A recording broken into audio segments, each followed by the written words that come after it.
참미수님 이승화 시몬 신부입니다. 세례받은 지 벌써 한 3개월 지났는데요. 요즘 신앙생활을 어떻게 하고 계신가요?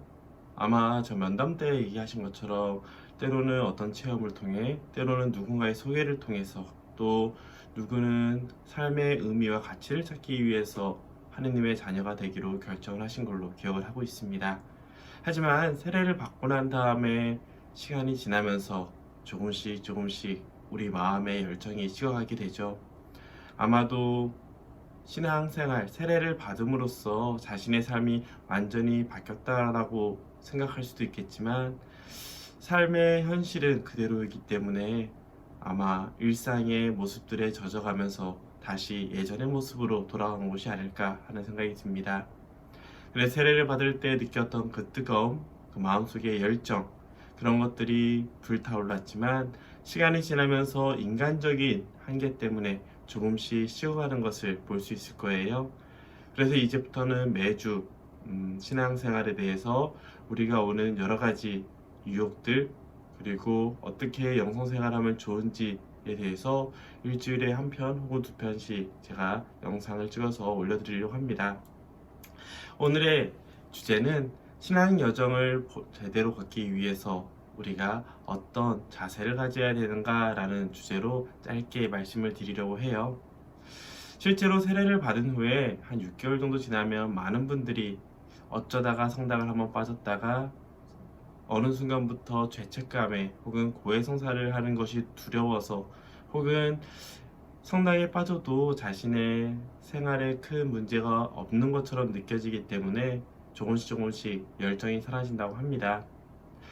처음부터 하느님이 싫어 혹은 신앙생활 해봤자 별거 없잖아 이런 사람들도 물론 있겠지만 그런 사람은 정말 적고요. 대부분 어쩌다 보니 하루 이틀 빠지게 되고 점점점 더 성당에 오지 않게 된다고 해요.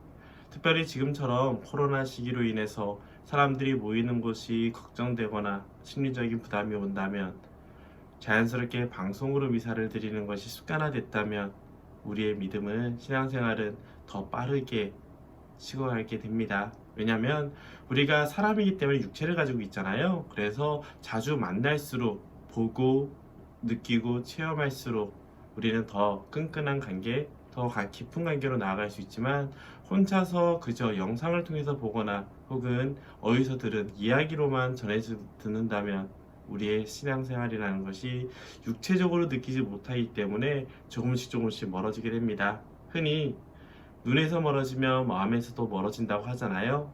그렇기 때문에 저는 이런 식의 이야기를 합니다. 뜨거움과 의지는 순간적으로 우리에게 주어지지만 행복과 신앙의 깊은 맛은 꾸준함 속에서 얻을 수 있다. 무슨 말이냐면요. 저는 신앙생활을 주로 모래산을 올라가는 비유를 많이 듭니다. 예전에 제가 신학생 때 공부를 할 때 은사하신 분님께서 알려주신 비유이기도 한데요. 모래산을 걸어갈 때 처음에는 조금만 걸어 나가도 쭉쭉쭉 위로 올라가는 것이 느껴집니다.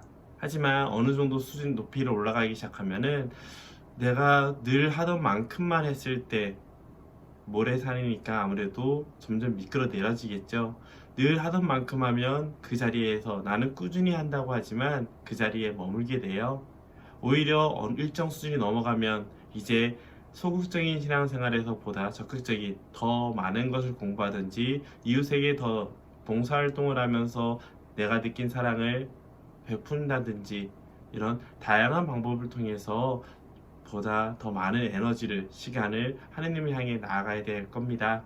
흔히 누군가를 사랑하게 되면 사랑하는 만큼 더 많은 생각과 시간과 에너지를 쓰는 것처럼 우리가 하느님을 사랑하기 때문에 그만큼 더 많은 것을 봉헌하고 내어드리게 되는 것이죠.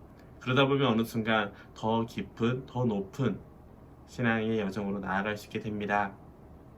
하지만 우리가 인간적인 약점 때문에 자주 멈추는 순간 내려가게 되고 내 마음은 저 위에 있지만 내 시선은 저 위에 있지만 현실은 그렇지 않은 모습을 어느 순간 깨닫게 되기도 해요.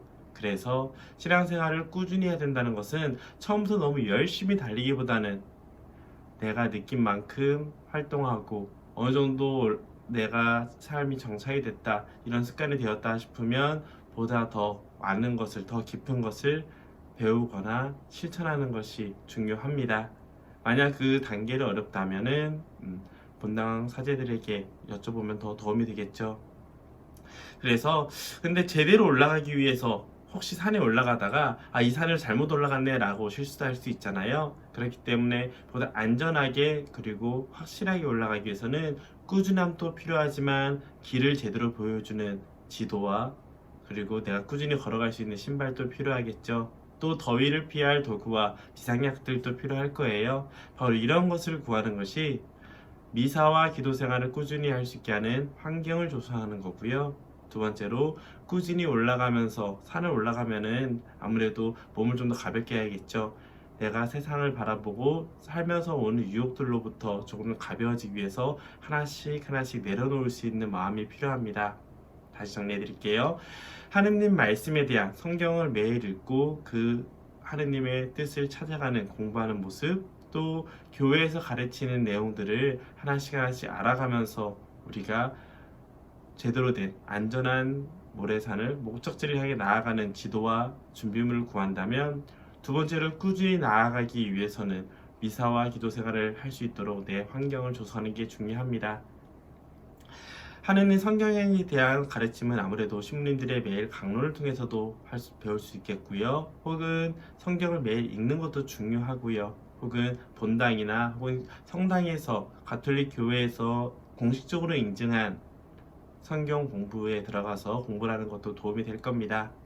그리고 교회 가르침에 대해서 공부하고 싶다면 다시 한번 예비자 교리를 통해서 영상들을 보시면서 공부하셔도 되겠고요. 가톨릭 교회 교리서라는 가톨릭 교회의 교리들이 모여있는 책들, 혹은 그 책들에 대해서 보다 쉽게 풀어놓은 혹은 요약해놓은 교회 인가를 받은 책들을 찾아서 하루 시간이 될 때마다 읽어보시는 것도 좋을 겁니다.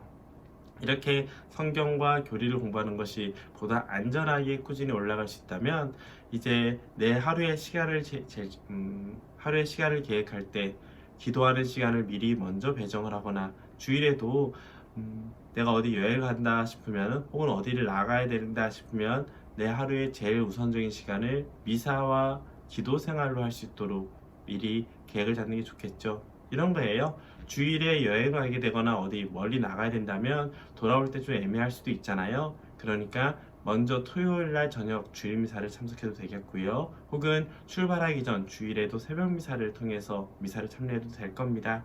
이런 식으로 내 하루의 가장 우선적인 시간을 기도와 하느님을 만난 시간으로 먼저 배정을 하고 습관화시킨다면 자연스럽게 미사를 빠지지 않고 꾸준히 참여할 수 있을 겁니다. 또 집에서 내가 가장 많이 지나가는 공간, 그곳에 십자가나 성물들을 두면서 혹은 성경책을 두면서 내가 신자라는 것을 기억해도 좋겠고요. 혹은 묵주 반지나 묵주 이런 것들을 항상 혹은 손 십자가를 들고 다니면서 주머니에 놓고 다니면서 혹은 가방에 놓고 다니면서 자주 보고 다시 한번 하느님에 대해서 생각해 보는 것도 굉장히 중요할 겁니다.